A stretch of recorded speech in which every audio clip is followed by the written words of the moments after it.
and they're very shy, very elusive, and as I mentioned as well, they are incredibly weird, and because they were before taken from the wild a lot for the pet trade to be sold as pets, but that has since been stopped, and of course the pollution of the rivers and lakes where they live have been problems for them. But Australia is well known for being able to take good care of its wildlife, and of course while they aren't endangered at all, they are still very rare and very shy, very elusive, and as I have probably said a lot before right now, incredibly strange looking. I mean, it's almost like someone's taken a beaver and sellotaped the beak and feet of a duck onto it. I mean, yeah, it is strange, but also I think very, very beautiful. And of course, here is the range of the platypus. And now, the next one is, I actually had to just swallow my fear and do this, because this next animal is one that I am really, really frightened of. It is the redback spider. Now, the redback spider is probably Australia's most well-known spider. I mean, it may only be small, but it puts about 650 people in hospital every year. And of course, arachnophobia, which is the fear of spiders, is probably the most common fear in all the world, and I myself am arachnophobic. And I mean, the two people I blame for that are J.R.R. Tolkien and J.K. Rowling. But yeah, I had to swallow my fear and just include these, because you can't have a PowerPoint on Australia without including a spider. I mean, I would have gone for the funnel-web spider, but I find them a lot more frightening than the redback spider. Of course, in some other parts of the world, this is known as the black widow, but in Australia it's called a redback, as you can see the red flash down the abdomen. And I can tell that's female, because females are a lot bigger than the males, and this is a shout out for all of you psychotic women out there, because probably the most gruesome thing about the redback spider is the female's habit of eating the males after, either before or after mating, and of course the male is absolutely tiny, and of course getting friendly with a female can be quite dangerous, and quite often she'll bite, kill and eat him when he's trying to get friendly with her, which is, in my opinion, absolutely grotesque. But redback spiders don't just eat their own kind, because their main prey are invertebrates like flying insects, but also ants. And in fact, while their web may look like an untidy mess, certainly compared to the beautiful dewdrop covered ones you'll find in your back garden, but this can actually be a very well designed way of catching flying insects. But the main weapon of the redback spider's web is found down below, and because it's a maze of trap lines, and those threads are held down on high pressure. I mean, it's almost like someone's taken an elastic rope and stuck it down with a big patch of glue. And so when an insect, like an ant, wanders past and snags one of those trap lines, it's fired up into the air, so it's almost dangling there.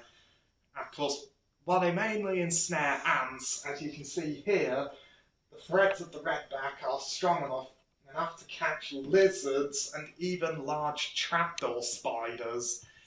And of course, when the victim is caught, I mean, the more it struggles, the worse it gets, because as their struggle causes vibrations along the web that alert the ever-ready female redback. And quite often she can detect vibrations along the web with special sense organs inside her legs. And then she heads down to haul it up, bite it, and paralyse it. And quite often with spiders, they don't eat their victim immediately. Quite often they just wrap it up in silk to eat later. And of course the venom that is not only used to immobilise the prey, but it also has toxins in it that basically dissolve its inside, the prey's insides, and sort of turns it into like a sort of meat soup, which she can then suck down, and it is all pretty grotesque. But of course, that venom that's used to immobilise its prey, unfortunately, has the side effect of being extremely painful and toxic to humans. And when I said about 600 people, well, 650 people are put in hospital by redback bites every year, because quite often that's if you put on your boots or your clothing or anything that has a redback spider inside. Quite often she'll get squished and bite in defence, and of course the venom is extremely painful. And of course, well, 50 or 60 years ago, redback spiders did kill people. But however, a trip to the hospital and a dose of anti-venom, and you should be right as rain. However, it would still hurt a lot. But yeah, as you can see, I have not been looking at the screen very much because, as I mentioned, I am arachnophobic. But also, these things are, to me, one of my worst nightmares. Not just for the females' habit of eating their own husbands, but also the fact that they are just, well, to me, spiders are the most frightening creature on the planet. Of course, here is the redback spider's range, but of course here is the funnel web spider's range. And now, the next animal I'm going to show you is a creature that has been haunting the world's waterways since before the dinosaurs. It is the saltwater crocodile, also known as the salty. And of course, the saltwater crocodile is the largest crocodilian, and also it is the world's largest reptile. I mean, it can grow to be a big male can grow to be well over 6 meters long and weigh as much as a ton. And they have probably the strongest recorded bite force of any animal alive today. And certainly powerful enough to probably crush my arm to pulp. Of course, they live in lakes, rivers, estuaries, and even the sea, as their name suggests.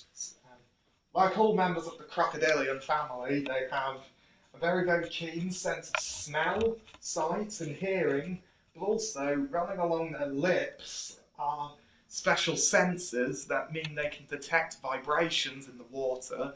That can quite often be an animal down at the waterside coming to drink, or it could be a panicky, struggling animal.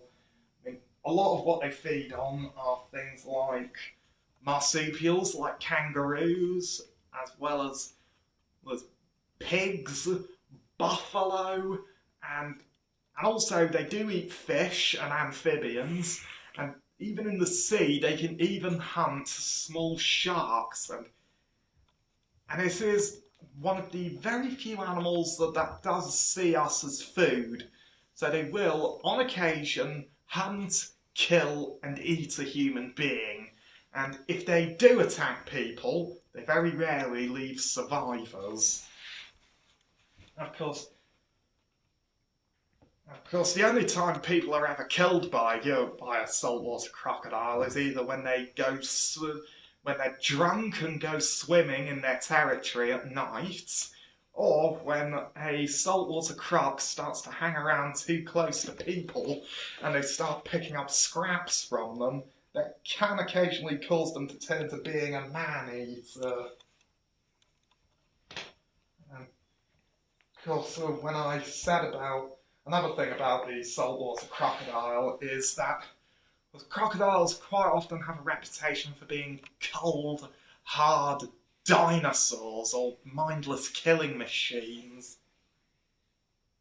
But actually, that is not true, especially with the females, because when they nest, because saltwater crocodiles make nests that basically look like a giant compost heap, and of course they can have about 80 to probably over 100 eggs in there, and she will guard them for months until they hatch, and even as hatchlings, she still protects them because they are very, very protective mothers and are willing to put their lives on the line to defend their offspring. Of course, another thing that's always amazed me about crocodile eggs is that, like all reptiles, the temperature of the nest determines what gender the baby comes out as. Of course, you can probably see here, the crocodile is leaping out of the water. That's actually not unusual, because saltwater crocodiles have actually been seen leaping out of the water to catch bats as they're roosting up in trees above. And of course, as I mentioned earlier, the saltwater crocodile is, of course, one of the most frightening animals on the planet, but also has probably the strongest recorded bite force of any animal alive today. I mean, it has bite force that's probably just over 1,000 pounds, or probably more than 1,000 pounds. And so they have a very powerful bite force, but like all crocodilians, they can't bite off mouthfuls, so what they all have to do is they each have to take turns to hold down the carcass, while one will clamp down with his massive jaws, lock his back and neck muscles, and then roll using his bulk to tear out chunks of meat. And it's called the death roll. And a crocodile, when it does that, can consume half a ton of meat in one go. Of course, they eat everything, not just the flesh, but also bone, hide, horns, and hooves. Nothing goes to waste. And of course, crocodiles also have the strongest stomach acids of any animal, so they can digest anything. And a lot of you are probably at home thinking, why haven't I talked about Crocodile Dundee? Crocodile Dundee is actually one of my favourite original movies, but it went a little bit over the top with the portrayal of saltwater crocs. Now they can be dangerous, but a lot of the time it's only if their mother's being protective, if one is hanging around too close to people, but also, quite often, it's just if someone is being really, really stupid and just not paying attention to what not to do. Like, don't go swimming in croc-infested waters, and also, just don't go